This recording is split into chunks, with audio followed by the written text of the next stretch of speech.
नया टॉपिक पढ़ा रहा हूँ, वैद्युत द्विध्रुव के कारण उत्पन्न वैद्युत क्षेत्र की तीव्रता।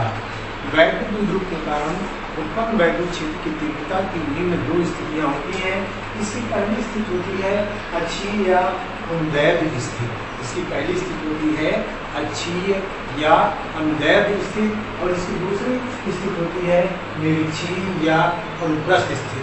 तो सबसे पहले हम आपको बताएंगे कि वैद्युत द्विध्रुव की अक्षीय स्थिति में किसी बिंदु पर वैद्युत क्षेत्र की तीव्रता। हम मान लेते हैं कि माना एक वैद्युत द्विध्रुव है, केंद्र से इसकी लंबाई L है, जिसका केंद्र O है, O से B एक वैद्युत द्विध्रुव AB है जिसका केंद्र O है, O से B तक लंबाई L है और O से A तक लंबाई L है। अतः पूरा A से B तक की इसकी पूरी लंबाई 2L है।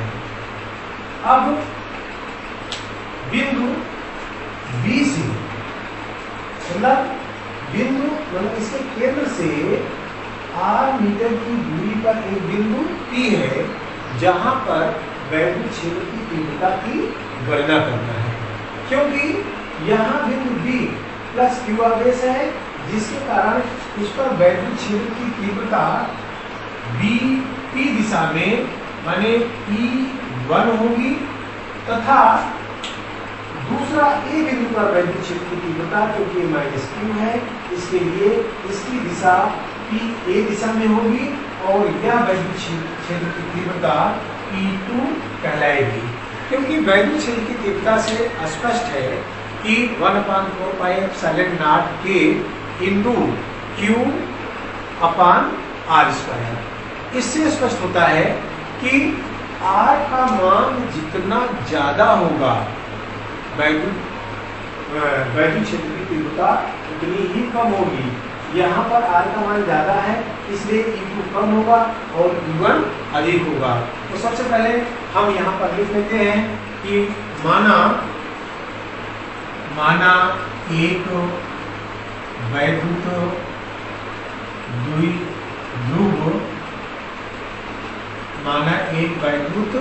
द्विध्रुव AB के परावैद्युतांक में अक्षीय स्थिति में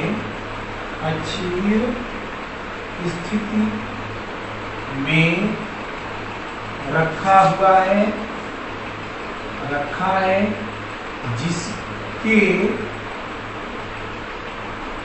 जिसके सिरों पर आवेश प्लस Q तथा माइनस Q है। जिसके सिरों पर आवेश प्लस Q तथा माइनस Q है। अब द्विध्रुव आघूर्ण के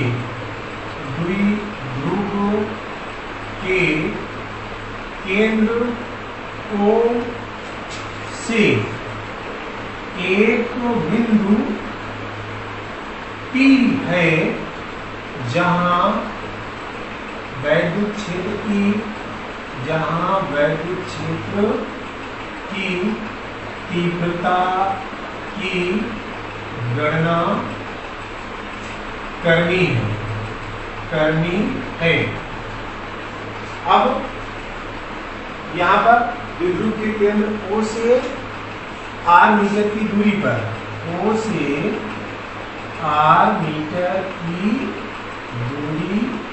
पर बिंदु P है जहां वैद्युत क्षेत्र की तीव्रता की गणना करनी है। अब यहाँ पर ध्यान देना है कि B से P की दूरी माने प्लस Q आवेश से P की दूरी बराबर r माइनस L तथा माइनस Q आवेश से P की दूरी r प्लस L है। अब प्लस Q आवेश पर वैद्युत क्षेत्र की तीव्रता E1 और माइनस Q आवेश पर वैद्युत क्षेत्र की तीव्रता E2 होगी। प्लस Q आवेश पर वैद्युत क्षेत्र की तीव्रता E1 तथा -q आवेश पर E2 होगी। अब यहाँ पर हमें निकालना है कि वैद्युत क्षेत्र की तीव्रता E1 बराबर वैद्युत क्षेत्र की तीव्रता वैद्युत क्षेत्र की तीव्रता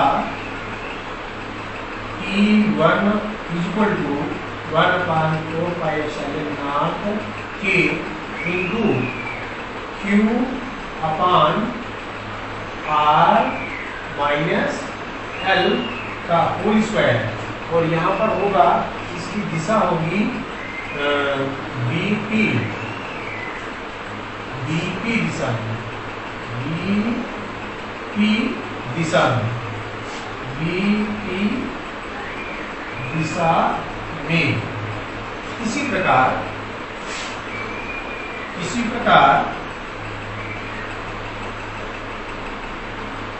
E2 equal to 1/4πε0 K into Q upon R plus L का होल स्क्वायर।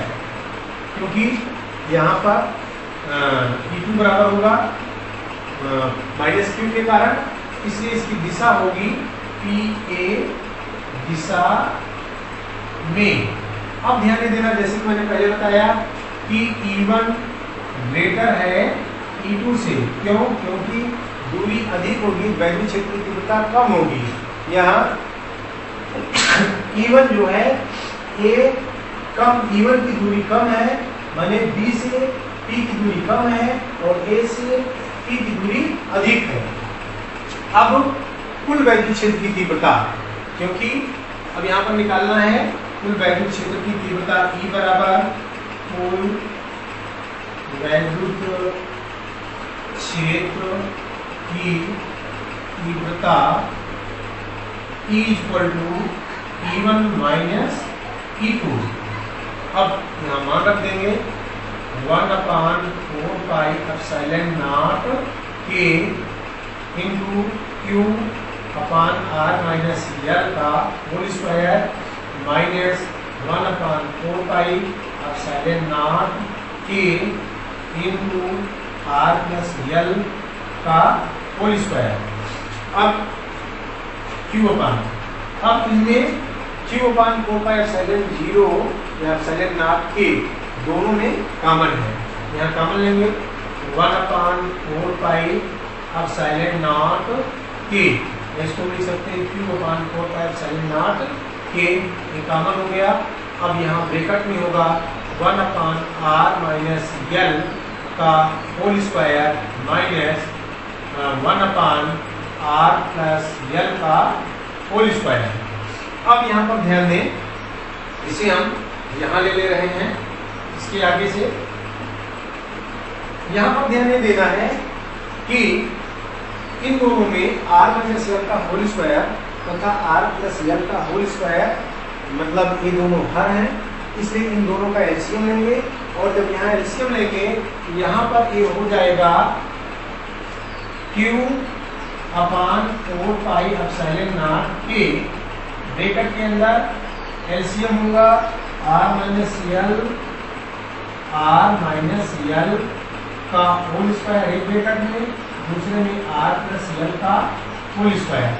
अब यहाँ पर ये ध्यान देना है कि जब हम R माइनस L के होल स्क्वायर में भाग करेंगे, इसमें यहाँ बचेगा R प्लस L का होल स्क्वायर, यहाँ हो जाएगा R प्लस L का होल स्क्वायर, फिर माइनस R माइनस L का होल स्क्वायर इक्वल टू, आगे हम लिख सकते हैं Q अपान 4πε0 K इंटू, इसको तोड़ेंगे, यहाँ होगा R square plus L square plus 2RL, फिर माइनस ब्रैकेट में होगा R square plus L square minus 2RL अपान यहाँ पर r माइनस एल का होल स्क्वायर आप पढ़े हैं एक ब्रैकेट में, जब यहाँ r माइनस एल का होल स्क्वायर है एक ब्रैकेट में, दूसरे में r प्लस एल का होल स्क्वायर है,